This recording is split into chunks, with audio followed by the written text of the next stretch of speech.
Hello, everybody, and welcome to Geopolitical Trends, where truth matters. Excited to be with you as always.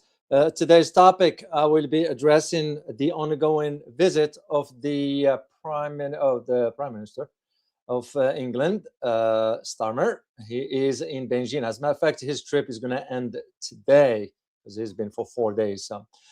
And what I want to do in this analysis, I want to detail for you exactly what this is all about. So it will be interesting to put in perspective certain aspects of what Britain was doing just a year ago from now.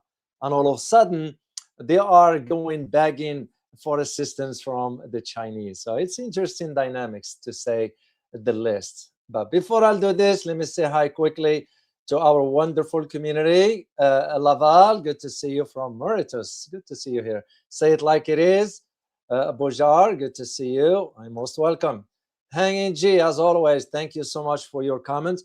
And by the way, Hanging G, appreciate you supporting the channel on both platforms, on the trip for Asia and for the channel. So I'm very, very grateful to you for your generosity. Thank you so much, Hanging G. Truly appreciate you.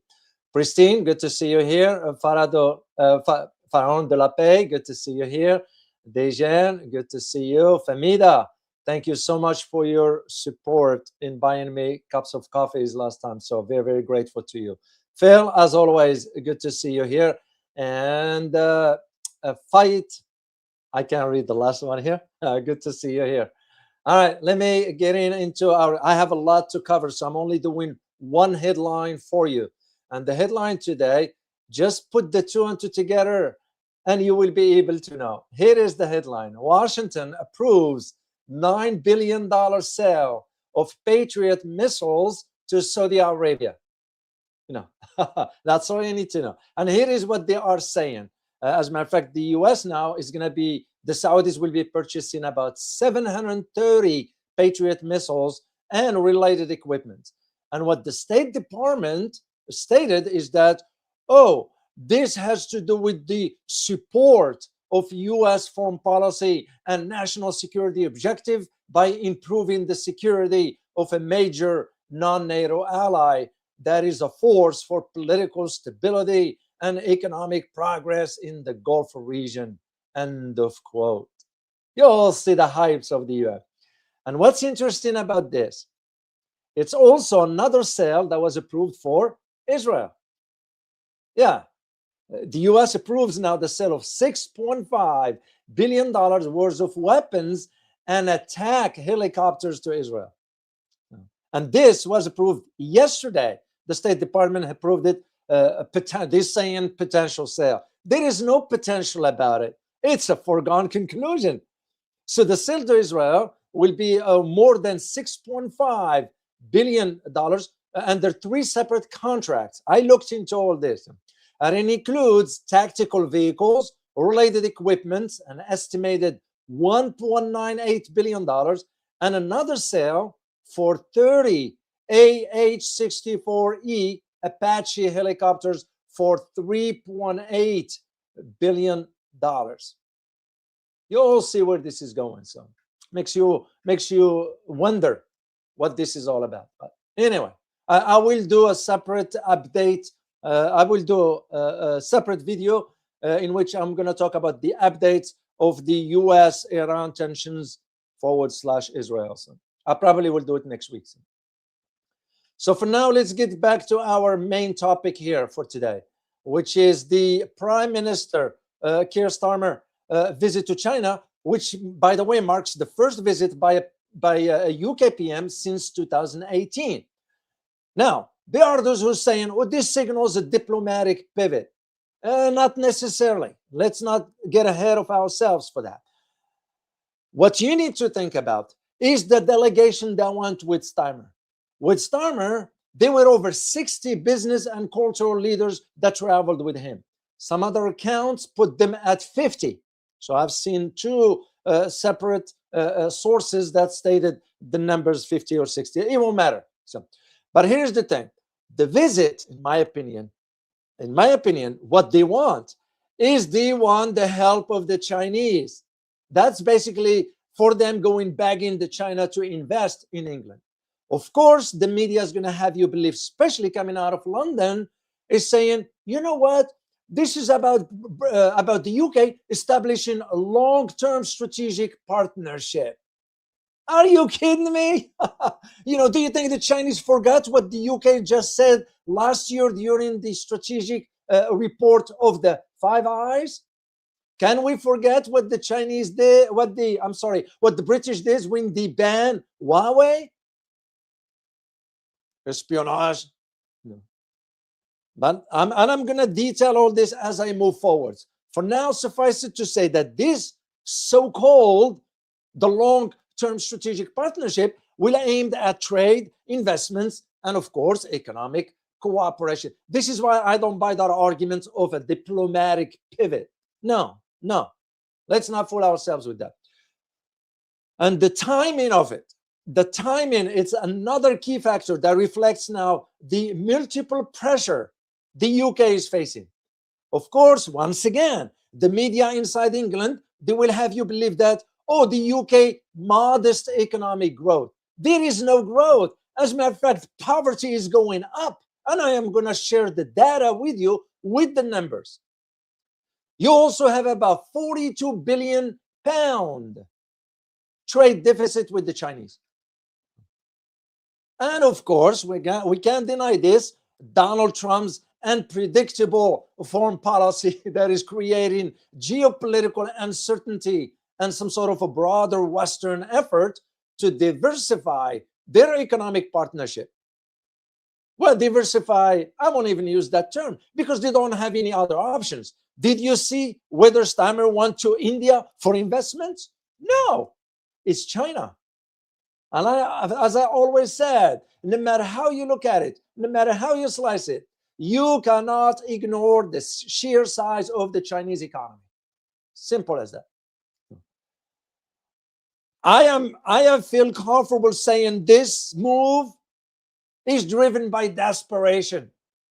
Of course, media in London, Brussels, Washington will say, no. This is not driven by desperation. The visit represents pragmatic, some sort of engagements that balances commercial interests and so on. Yes, I agree with that assessment, but I will not remove the word desperation from the narrative because that's what it means. Otherwise, how would you explain the visit of most European leaders? As a matter of fact, in 2 weeks, you're going to have the German Chancellor heading out there. In about a month and a half to 2 months, you're going to have Donald Trump himself going to Beijing. So to me, it's a desperate move, especially when you consider the current economic conditions in the UK. Massive poverty. And this is why you're seeing Western leaders are simultaneously courting the Chinese investments because China has a deep financial pocket. That's why I warned Beijing last time when India said, oh, we want to lift the ban on allowing the Chinese firm to bid on Indian government contract. No, China, you can get your profit elsewhere. Stay away from a toxic environment. India is a toxic environment. And even with the UK going there now to China, that tells you the story. They didn't go to India, they went to China. Of course, we cannot ignore that the visit in itself carries historical weight, given the Opium Wars legacy of humiliation in the Chinese memory. Do you think Chinese forgot about it? No. But Chinese are wise enough to know how they're going to move strategically in this. So, because here is the thing, modern day, China's economic power enables it on an equal footing, diplomatically, economically, and even advanced in technology. Because this is, to me, it's unimaginable in comparison to the previous centuries. And I am going to touch on the Opium Wars. So the question becomes now, how significant is this trip? Why now? So, and again, yes, I'm not denying there is a diplomatic moment, but I won't go as far as saying a diplomatic pivot because it is not. You cannot trust you cannot trust the Brits. They'll flip on you, like Australia, like Japan, like South Korea, Germany, you name it. You got the idea. But let's think about the significance of this trip. The first trip of a sitting prime minister since, I think, what's her name? May. I remember her name, May. She's the first one right here. Theresa May. This is Boris, and this is the Truss, and of course Sunak, they're all incompetent. Sad to say, and it's reality. And I don't shy away from stating the facts. Since 2018, and this is now marking now some sort of an 8-year gap, almost a decade, that underscores how frosty this kind of relationship has become. This is why they're using the term diplomatic pivot, but it's not in a true sense. So because Starmer is bringing with him, as I said, over 50, almost 60 British business and cultural leaders. And this, in my opinion, signaled this fundamental change about wanting economic opportunities. Where else would you get economic opportunities in the world today? China is the only destination. That's why you're seeing every European leader is going to be heading out to China. And the visit represents this attempt to move past years of deteriorating relations. You know, of course, it's going to be, but I won't go as far as how the British are categorizing this a long-term strategic partnership. I won't go that far. Why now? Why the shift? Those are worth questions that are worth asking. The timing reflects, of course, factors conversion over domestic Starmer center-left Labour Party's government that is now struggling to deliver on the economic growth they promised, and making an engagement with the world largest economy not only attractive but a necessity. So Starmer's trip to China is out of desperation, is out of necessity. He doesn't have the luxury. He didn't go to India. He didn't come to the US. He didn't go to Germany. He went to China. The optics matters. And of course, nobody's denying this because the numbers speaks for themselves. The trade deficits with China has ballooned now over 18% year to year to about 42 billion pounds in the past 12 months, ending in 2025. In other words, in 2025. And that in itself put and create some sort of pressure to find opportunities, economic, for British service exports. And when you look at this from a geopolitical perspective, what first thing that comes to mind is Donald Trump's unpredictability as a major driver for this trip.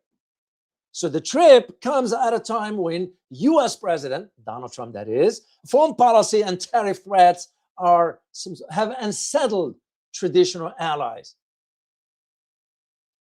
You all remember, Donald Trump was angered by the Canadian Prime Minister Carney. I think I still have, yeah, I decided to keep that picture in case we need it. Yeah, right there. For the deals he cut with the Chinese. What the heck? Why would you get angry? He's a sovereign state. He can cut deals with whomever he wants. And because Canada sought some deep economic ties with China. It's the same way Starmer is doing right now. And of course, there are those who say, well, this is going to force Starmer to pick sides. No, who cares? Chinese don't care for that. Pick a side or not. Chinese looking at it from in terms of economic opportunities, profit, investments, and what have you. Except that the Chinese will not forget. And I'm going to share it in a second with you, certain aspects of it. And this Starmer's trip appears to exactly mirrors that of Canada, because Canada also signed trade agreements with China earlier this month. And this is where Ottawa is now set on a trajectory to diversify trade and investment partners. Yeah, the US still there, but they are moving more and more towards the east. With Starmer going to China, or he's already in China, in my opinion, this reflects some sort of a broader European strategy. Because now you see in most European leaders wanted to go to Beijing, not to Washington. And that highlights for you the idea of where things are. And all of this comes also against the backdrop of Britain approving a massive Chinese embassy in London recently. I saw some pictures, and massive in comparison to, and I've traveled around the world for over 32 countries or so, and sometimes I will go to capitals, and I will, when I do my walk, whatever, I'll pass by the embassies. Whatever. I've never seen massive size of the Chinese government embassy like the one in London. So UK approved this. That tells you also it makes sense why that is. However, here is what I want you to be aware of, is the misleading headlines. I'm going to share a link with you. That comes from London. Here is what it says. And the headline, it says, why is China seeking closer ties with the UK? I mean, did you see how they flip in the narrative to mislead you? And this came from the BBC. Right there. Fat, bold letters. It says, why is China seeking closer ties? Why is China seeking closer UK ties? It's the other way around, idiots. Whoever wrote this article in the BBC, that's misleading. You mislead the readers into believing and thinking, is the China that is after this? No, it's the other way around. UK that is desperate because the poverty level, the economic downtrodden that is going on, the chaos that exists within the UK. That's why it's seeking help from China. And I'm going to share the link with you in the chat box. You can read it yourself and reach your own conclusion later on. And to me, the question is, as I said, you ask, given the bad conditions of the UK's economy, sorry, I need to. The UK, I get distracted because I was expecting a call earlier. Well, now, what was I saying? The idea of why, given the bad conditions of the the UK's economy, it makes sense for London to seek help from China. That's, to me, it's a reasonable observation. We're going to have to think in these terms. So let's talk about the UK's economy. Of course, once again, and I read the analysis coming prior to the trip, because it was announced publicly. So you're going to have certain media outlets that's going to say, you know what, let's do an analysis about this one. And we're going to say, oh, the UK's economy is not in a crisis, which is a lie. It's a fat lie. The UK has struggled to deliver the economic growth it promised under the party of Starmer.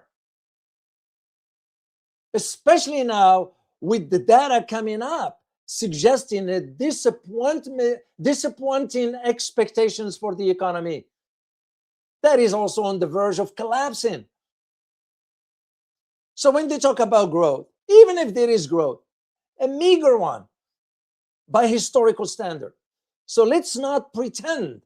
So I'm going to be sharing with you some examples about why the UK's economy in a very, very bad shape. Let's start with the poverty. Poverty in the UK is intensifying with roughly 14.2 million people. Let me repeat that. 14.2 million people living in poverty. And that includes, by the way, 4.5 million children. That was from 23-24 and is still going up.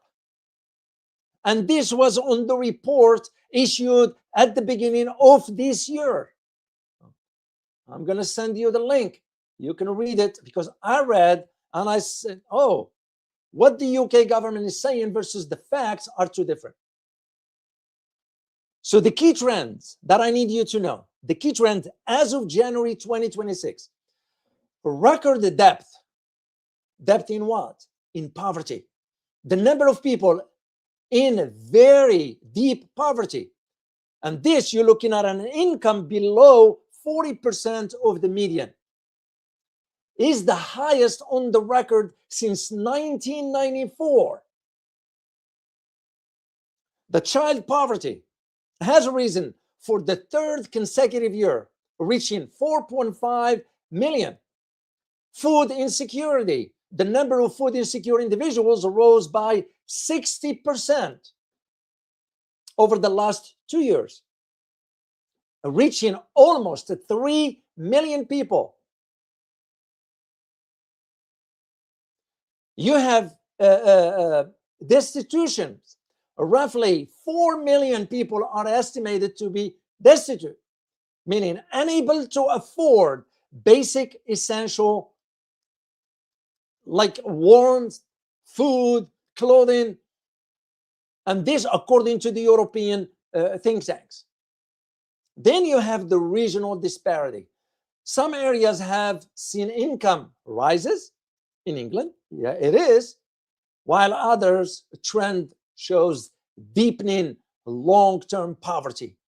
And this was even an article issued by The Guardian. Because here's what it says. UK people live in a very deep poverty, analysis shows. And I'm going to share the link with you in the chat box and you can read it. And as a matter of fact, we do have sometimes viewers from England. Please, if you are in England, share with the community, because this way it won't be just my word. We back up our statements with facts. And this is the importance of facts finding information. When I look at the stats, 4.5 million children are growing in poverty in the UK today.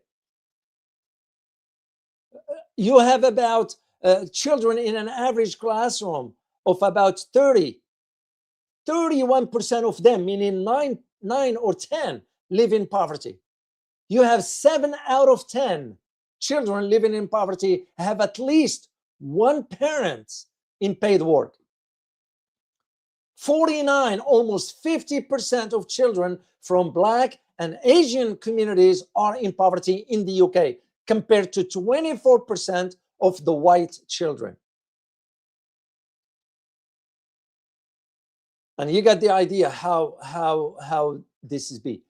So when you look at what China did for uplifting 750 million people out of poverty, and that lets you wonder, why is the UK Prime Minister trip is a desperation. He needs help.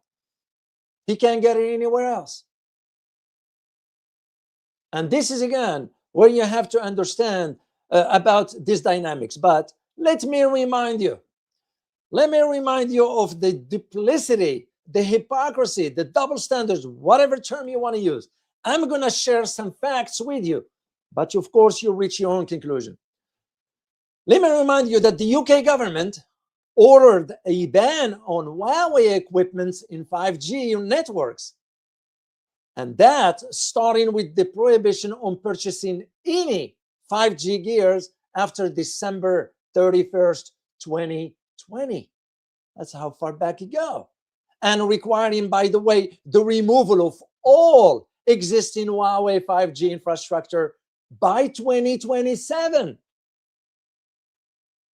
This decision, which was announced back in June 2020, I was aware of it. I was aware of the countries, including India, that banned 5G. All of a sudden, reaching out to China later on.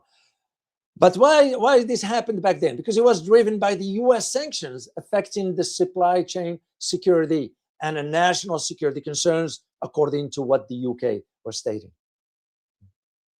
It is also worth recognizing the broader strategic complexity here. The UK is still deeply embedded in Western alliances. Think about NATO. Think about the Five Eyes. Think about all this. Close ties with the US. And that is why when you see that Donald Trump He got upset because Carney went over to China and cut a deal. Who cares? Who the heck are you to dictate? And that tells you the idea of where things are. One thing that caught my attention, and I had a chance to read a few years ago, about 2 or 3, the report. I always read the reports of NATO and the Five Eyes, the public version of it, not the classified one. The Five Eyes' position on China, perceiving it as a threat. The UK was the one that pushed on that. Because here's the thing, the Five Eyes, which you know the countries on Five Eyes, the US, UK, Australia, New Zealand, and Canada. The Five Eyes, the way they see, the way they perceive and view alliance with China, or they view China rather, as a significant and escalating threat. And this is again where you see a move by Britain going to China. It highlights to you that the alliance in itself is grappling with its internal tensions and the changing dynamics of the global order. This is where the confusion and the duplicity that exists. So when you think about the Five Eyes China threat assessment, all of them, US, UK, Canada, Australia, New Zealand, have elevated their threat perception of China. Why? Because they are arguing in their analysis that they perceive in China's capabilities as the main source of threat, when in reality is that they couldn't compete with the Chinese. And that is what justifies the decision by those countries to counter China's power in Asia Pacific as the main theater of competition. We have even our former director of the FBI, Christopher Wray. What a joke. What a joke. FBI is a joke, by the way. It became different. Here is what Wray was saying. The idea that for him to state a statement like this, which is more political, has nothing to do with his job. Because remember, FBI is law enforcement agency.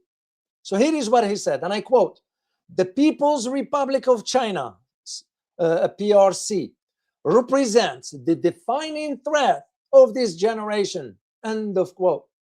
I mean, can you just see the hubris, the nonsense in this? And he continued, "With no country presenting a broader, more comprehensive threat to our ideas, our innovation, our economic security, and ultimately our national security." End of quote. What a bunch of baloney. The bottom line is we couldn't compete. We couldn't compete with the Chinese. That's what's at the heart of it. And this is why when you look at even from 2018 forward, because remember, Donald Trump was in power, it was an initiative released by Five Eyes. It's called Five Eyes Plus 3. And who are the 3 countries? France, Germany, and Japan. All of them, they decide, oh, you know what we're going to do? We're going to now introduce information sharing framework to counter China and Russia to a degree.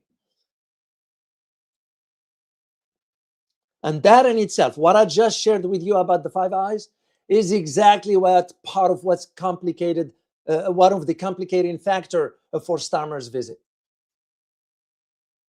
Because with the Five Eyes officially regarding China as a threat requiring coordinated containment, which will never succeed anyway, individual member states are simultaneously pursuing economic agreements with China. That just defies logic. You know, hey, I want you to sit down with me. I want to have economic cooperation with you, but I want to stab you in the back in the meantime. That just doesn't make any sense. Even New Zealand, back in April, and I remember I did a video for the community. I'm going to put it in the chat box for you, by which I argued what's his name? Tony Blinken at the time was pressuring Mahuta to go in some direction that she said, no, we're not going to do that. I'm going to put it in the chat box. For those who did not see this video, please make sure to take a look at it later on. So even New Zealand, minister at that time, you know, Mahuta, and I have a picture of her because I remember I covered her in my, right there. This is Nania Mahuta. Very, very smart lady. Back then, she argued that it will not let Five Eyes alliance dictate its bilateral relations with China. And that in itself, even back then, it reveals the fractures that exist within the alliance unity. And by the way, Nania Mahuta, sort of, you're seeing that, what do you call it? I draw a blank on the word. Tattoo. I'm sorry. Yeah. Tattoo. That's a reflection of her culture, by the way. Because they are known for, it's known for her mokokawe, which is a traditional facial tattoo. That's part of the culture for the Maori people. Anyway, this is where you see the Starmer's visit, therefore, is sets awkwardly for him. That's like you get no freaking sort of, what's the word? When I get hyper, I kind of, the words start to escape me. You have no, what's the word I'm looking for? Anyway, I can't think of it, believe it or not. It'll come back to me. The idea of thinking in terms, not having some sort of credibility, and you still stabbing China and wanted to go and shake hand with President Xi and have a photo up and seek opportunities. And this is, again, I think the visit was an awkward one, let alone it's a desperation one. Why? Because at the same time he's in Beijing, at the same time he's cutting deals, at the same time shaking hand with President Xi Jinping, he is maintaining the intelligence sharing commitments that China is a threat. And that's why I kind of, where do you stand? Dignity, that's the word. That's the word. He got no freaking dignity. None of them. None of the Europeans do have that. And that's part of where the problem. And this is why any analysis coming out of London is going to have you believe that, oh, he's not seeking help or is in desperation, when in reality it is. Remember that headline I shared with you from the BBC is flipping the narrative. Why is China seeking ties with UK? No, it's the other way around. You want to mislead the population or the masses into believing that it's China that is after. China is not. It's because the UK cannot afford anymore to be locked out of the Chinese market. The UK cannot afford where things are going domestically. Massive rise of poverty, homelessness. There's a picture in the streets. And I just spoke with someone who came from London about 3 weeks ago. And I asked this specific question. How are things in London? He said, you won't believe what I saw. And I trust the person. They ain't going to be telling me just stories. It's, of course, the UK is going to be now playing a delicate balance. Really. Diversifying economically without being seen as abandoning its traditional alliances. But at the same time, who cares about these alliances anymore when you see the global order has already shifted? Those who's not going to jump on the wagon, they're going to be left behind. And this is where the question, the important question is this visit, was it about cooperation, strategic partnership, as they claim, or is it a desperate need for assistance from the Chinese? And I personally go with the latter. Of course, once again, because I read before I did this, that the think tanks inside London, or even some analysts, are saying, well, we can't be framed this way, because it is clearly framed as a strategic partnership when it is not. So they will never admit that is the desperation that drove Starmer to head out to Beijing seeking help. Remember, like I always said last time with the Italian Prime Minister Giorgia Meloni when she went to China last time, and I had a title that says seeking help with one hand, seeking a ball with one hand and holding a knife on the other. That's the exact setting of this guy here. So the official framing that they have you believe is this represents a building of a long-term strategic partnership. Has nothing to do with the reality. So now we think about the other European leaders. Who are others that are planning to visit? So remember, in 2 weeks, the German Chancellor, Merz, is going to be heading out to China. In April, you have Donald Trump heading out to China. And that's exactly gives you an idea as to why the trip for Starmer. And by the way, Hang In G, thank you so much for sharing the info about the visit, of course, of Starmer to China, but you disclosed about the MOUs that are worth 4.5 billion pounds. You are correct about that because I had a chance to read the details from a different source prior to reading your email. We're talking about even AstraZeneca closed the deal for R&D in China, not in India. And you know what the value of that is? Is a 15 billion pound in medical research. This is exactly where that big picture comes in. So the idea, when I looked at the details of it, and I'm going to share it quickly here with you, just for you to know. You were looking at a market access. China agreed to halve the tariffs on UK whiskey, for example, from 10% to 5%. Because why? To Britain, the whiskey net worth is estimated at a 250 million pound over the next 5 years. China also granted free visa for 30 days for a British passport holder. The investments of AstraZeneca, as I mentioned earlier, 15 billion pound. Once again, it highlights to you, even in automotive, the manufacturer Chery announced its European headquarters now will be established in Liverpool. And that is, again, you have to put this in a bigger picture. And this leads me to one key question that, not a question, a reflection of a history that I am going to share with you after I play this clip. Liking this video so far? Don't just be a watcher. Go ahead and hit the like, share, and subscribe button. And don't forget to tap the bell so you will not miss any of my videos or live streams. This way, you will be supporting a channel that stands for the truth and objective reporting. The choice is yours. Thanks for your support. What about the history of the UK Opium Wars in China? Can't ignore it.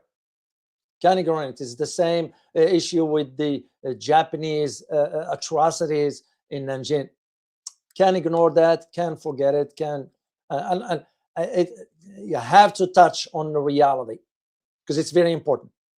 Because it's an important historical context to understand now the position UK is in vis-a-vis China. And before I'll delve deeper into this, let me share something with you that rarely come on in conversations. When you think about the two wars, the Opium Wars, what do you think that was all about? It was about trade. It was about the fear at that time in Britain, if the fear in Britain, if it allows Peking to be making the decisions. In other words, in a simple term, with the trade at that time, the fear in London was that if the decisions will be made in Peking rather than the West. That's why they launched the wars. And let me just share a historical snapshot about the wars, the Opium Wars. You have the first one and the second one. The first one happened between 1839 to 1842. The second one happened between 1856 to 1860. And those were deeply traumatic time of history for the Chinese. That's when Britain forcibly opened the Chinese market to opium trade from India, exploiting China's addiction to drugs at that time because they pushed drugs. Don't be shocked, don't be surprised, because the same thing happened in the US, in the southern part of California, when the drugs were introduced in the 70s. And the reason the Britain did it back then to the Chinese is to extract trade concessions. That's why the fear was, they were afraid that the decisions will be made in Peking or Beijing at that time versus in London. So when China's Qin dynasty tried to restrict opium imports, Britain went to war. Twice, not just once, twice. The objective, of course, was to keep the trade flowing. And the war resulted in sort of a British military victory, territorial concessions, including Hong Kong. And of course, the key aspects of all this is the humiliation for the Chinese. But, what I am seeing going on right now with all these Europeans going to China or whatever is the reversal of the century of humiliation. Remember, Chinese went through that. Now is in the reverse, is the European or the collective West humiliation. That's the way I see it. Because remember, these wars that took place were foundational for the Chinese, or how China, if you want to understand the Chinese history, and I am in the process of writing the China book, by the way, so I'm not saying much about it at this point. Start doing the research, writing some here. And the more I deep into the history, the more I realize I don't know much. Because when you look at these wars, these two opium wars, they mark the beginning of what Chinese historian called that century of humiliation. That's why I'm saying now is in reverse. And it was from the mid 800s till the 1949. That's when the Western power and Japan carved up China's territory, extracted concessions, and treated China as weak and exploitable. Things have changed now. So why it matters today? Because this history creates an interesting dynamics for us to understand at least this UK-China relations. Because on one hand, you're going to have to think in terms of the Opium Wars were a source of deep resentment in Chinese collective memory and education. And rightly so. No different than the Japanese atrocities in Nanjing.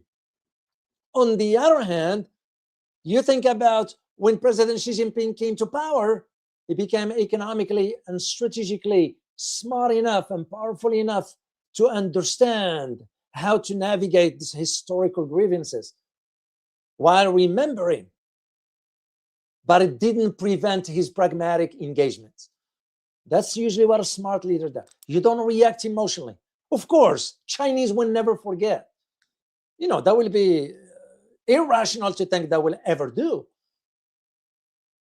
And this is why, to Chinese, they're thinking on a different level. They are not seeking some sort of reparations from the British or even apology from the Brits, because they saying Britain is going down on its own. It's like America going down on its own. You don't need to. You remember Sun Tzu, how to deal with the enemy? If you notice the enemy is digging a hole for itself, just let it be. That's exactly what the Chinese. So the Chinese interested in trade, interested in investments. That's what they're interested in. And once again, if this trip of Starmer wasn't a desperation, why didn't he go to India, for example? And the fact that now Britain is willing to engage China on an equal footing, seeking its investments, asking for help, courting its favors, could be read symbolically as a reversal of that century of humiliation, because that's a reversal of power dynamics that took place from the 19th century.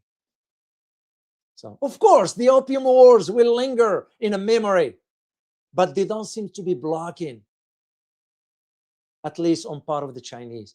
Will the Brits feel remorse about it? Do they have any shame? No, they don't. And that is where you have to think in terms of the big picture. And let me share my conclusion with you, because I decided just to do this brief here. So given the shifting sand of the global geopolitical landscape, what can we conclude from now the UK Prime Minister trip to China, which concluded today, by the way? So you can look at it as, some will ask, and I am asking that, but I am not answering it yet because I didn't see confirmation. And the question is the end of Western unity on China. It's still there. Don't be fooled. It's still there. Because some will say the most conclusion is that the post-Cold War Western consensus on China, that is threat and all that stuff, is fracturing. The Five Eyes Alliance still officially treats China as a strategic threat, requiring coordinated intelligence sharing and containment, which will never happen anyway. And yet you have individual members are simultaneously pursuing independent economic engagement. Could it be that Starmer's trip to China is part of this broader pattern? I don't know. I don't know. I am yet to see about the, because when I think about the visits, for example, of the Prime Minister of Ireland, Michael Martin, visited China. When you think about the Finland Prime Minister, what's his name, is Pietro Petteri, I'm sorry, it's Petteri Orpo, that's his name. When you look at now the upcoming visit of Merz, Carney was there, the Starmer, and soon Trump will be there. All this, it gives me a hint as to where this is going. It's because the fracturing of the global order under the unipolarity and dominance of the US has come to an end. And now you're going to be seeing, as they say, rats jumping ship. So, but it's too late for those countries. Look where the economy of Germany is right now. Look where the economy of the UK is right now. And there are those who argue, and they will be one of the core arguments in my book about China that I am in the process of working on, is the idea of the fundamental question is what role China will play in this new global order. Because what you have Western mindset are already arguing, because they know they cannot stop this decline of the Western hegemony. And they already sort of launching the ideas, the narrative that China restored power is enabled to divide the West, which has nothing to do with that. It has to do with the fact that the West could not compete with China. I mean, I looked at last the education in China and the ranking of the Chinese institutions, academia. They all went up, all of them. Because the fact of the matter is that the century of humiliation narrative is now being inverted. That's the fact. The historical irony that you are witnessing before your eyes. Britain once coerced China through military force to accept unfavorable trade terms. Now, Britain is going to China with a ball, asking for help, asking for China's favors for trade, asking for China's investments. This reversal of power dynamics is perhaps the clearest indicator of the geopolitical realignments underway. That's the way I see it. So what does it mean moving forward? The old bipolar framework where you were either in the West or against China is done for. It's giving away to a new multipolar order, to a new global order where countries now pursues selective agreement, assuming they have the stomach to stand for it. You look at the Germans, they're so weak, like wet noodles. The French, the British, the Spaniard. Canada at least showed some stamina and some determination to take stand. Whether Starmer's visit to China signaled that the UK believes it can maintain intelligence sharing with the Five Eyes while at the same time deepening economic ties with China. What makes the Brits think that the Chinese will be okay with that? But also it highlights another aspect, and that aspect is that this proves the sustainable dependency of the Western countries on the Chinese markets. Because the US is not in the picture at all, because it's done for. That's the way I see it. So, what do you think? Make sure to leave me a comment in the comment section. I would love to read your feedback on this particular live stream here. So, I take this opportunity to say thank you to Hanging G for your generosity in buying me so many cups of teas in support of my upcoming trip to Asia, and also in supporting the channel. I thank also American Citizen X, Ramzi Abdurrahman, and many others. Thank you so much for your support. Should you decide to support the channel, you all know the type of information you are receiving here. Here is the link. I will greatly appreciate your support for the channel. I am also, as I mentioned to you, planning a trip to Asia in a few months, and here is the link if you want to support the channel, if you want to support my upcoming Asia trip for this. So far, we're still at a 5% of the fundraising goal, which is at $10,000, and I'm hoping to reach that by the time I get closer to traveling. Hope you all enjoyed this. Have a safe weekend, and I look forward to seeing you next week. As always, remember, geopolitics impacted daily life in more ways than one. Till next time. Bye-bye.